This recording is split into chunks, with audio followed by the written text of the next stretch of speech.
विश्व के सबसे बड़े लोकतंत्र की बात हो और चुनाव कराने वाले सरपंच का नाम ना आए तो बात जो है वो अधूरी रह जाती है। तो आज इसलिए हम बात करेंगे भारत के नए और 26वें chief election commissioner Gyanesh Kumar की। वीडियो में हम इनकी पढ़ाई लिखाई और डिग्रियां छानेंगे और जानेंगे कि कितने पढ़े लिखे हैं और कहां से इन्होंने पढ़ाई लिखाई की है। तो नमस्कार, मेरा नाम है ललित और आप देख रहे हैं करियर्स 360। 1988 बैच के ऑफिसर ज्ञानेश कुमार ने 19 फरवरी को भारत के 26वें चीफ इलेक्शन कमिश्नर का पद संभाल लिया है। ये अब 26 जनवरी 2029 तक भारत के चुनाव आयुक्त यानी चीफ इलेक्शन कमिश्नर के पद पर बने रहेंगे। इनके साथ ही विवेक जोशी को भी इलेक्शन कमिश्नर बनाया गया है। मगर ध्यान देने वाली बात यह है कि पहले से मौजूद सुखवीर सिंह सिंधु अपने इलेक्शन कमिश्नर के पद पर बने रहेंगे। चलिए अब जानते हैं इनका जन्म कहाँ हुआ। Chief election commissioner Gyanesh Kumar का जन्म 27 जनवरी 1964 को यूपी के आगरा जिले में हुआ था। इनके पिता आगरा जिले के मिडाकुर गांव के निवासी थे, जिस गांव से मैं भी आता हूं। क्या यूं कहें कि ये मेरे गांव से आते हैं। अब बात करते हैं इनकी एजुकेशन की। ज्ञानेश कुमार की पढ़ाई लिखाई भारत के सबसे बेहतर और प्रेस्टिजियस कॉलेज से हुई है। इन्होंने 12वीं की पढ़ाई लखनऊ के काल्विन तालुकेदार कॉलेज से की और वहां पे टॉप भी किया। इसके बाद इन्होंने 1984 से 1988 तक इंडियन इंस्टीट्यूट ऑफ टेक्नोलॉजी यानी IIT कानपुर से सिविल इंजीनियरिंग में बीटेक की। इसके कुछ सालों बाद इन्होंने institute of chartered financial analyst of India से बिजनेस फाइनेंस में मास्टर्स किया और हार्वर्ड विश्वविद्यालय से इन्वायरमेंटल इकोनॉमिक्स में पोस्ट ग्रेजुएशन भी किया। चलिए अब जानते हैं इन 3 संस्थाओं के बारे में जहां से इन्होंने बहुत बेहतरीन पढ़ाई और सबसे उच्च पढ़ाई लिखाई की है। IIT कानपुर देश के टॉप इंजीनियरिंग संस्थाओं में से एक है। IIT कानपुर की स्थापना 1959 में भारत सरकार द्वारा संसद में एक अधिनियम से हुई थी। दिसंबर 1959 में संस्थान की शुरुआत कानपुर के कृषि उद्यान में हरकोट बटलर प्रौद्योगिकी संस्थान की कैंटीन बिल्डिंग के एक कमरे से हुई थी।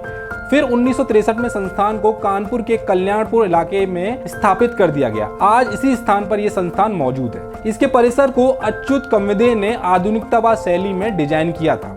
अपने अस्तित्व के पहले 10 सालों में 9 अमेरिकी विश्वविद्यालयों के एक संघ ने कानपुर इंडो अमेरिकन प्रोग्राम के तहत IIT कानपुर को रिसर्च लेबोरेटरीज और शैक्षणिक कार्यक्रमों की स्थापना में मदद की थी। संस्थान में सबसे पहला कंप्यूटर कोर्स अगस्त 1963 में IBM 1620 सिस्टम पर शुरू किया गया था।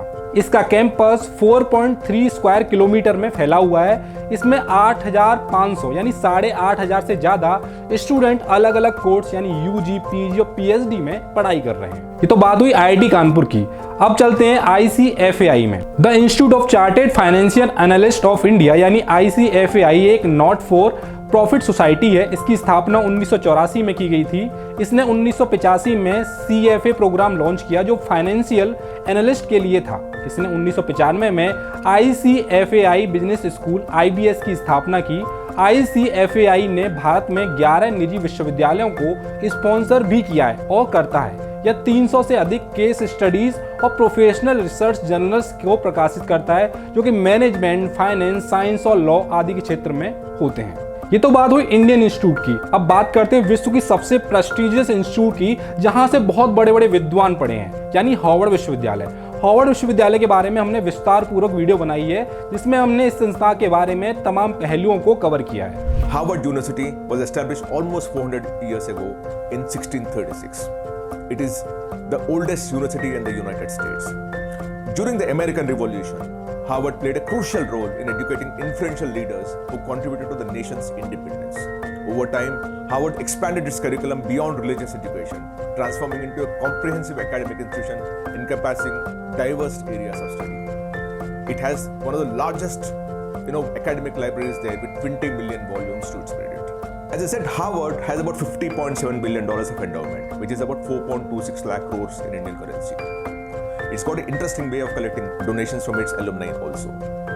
About 5-7 years back, they ran a campaign which is for Students for Harvard campaign.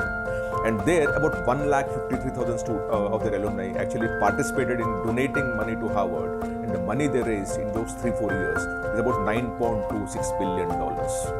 That's about 80,000 crore rupees. That's the kind of connect that they have with the alumni. Harvard, as I said, has about 4.26 lakh crore rupees as endowment. And its annual income is about $6 billion and expenditure is about $5.9 billion.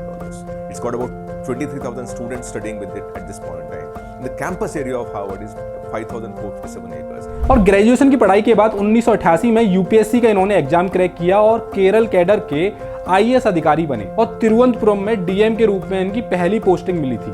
BBC की report के मुताबिक ज्ञानेश कुमार ने 2016 से लेकर के सितंबर 2018 तक संयुक्त सचिव और उसके बाद सितंबर 2018 से लेकर के अप्रैल 2021 तक अतिरिक्त सचिव के पद पर काम किया है, यानी कहें कि 5 सालों तक इन्होंने होम मिनिस्ट्री में काम किया। दैनिक भास्कर की रिपोर्ट के अनुसार 2021 से 2023 तक ज्ञानेश कुमार ने यूनियन कोऑपरेटिव सेक्रेटरी के रूप में भी काम किया है।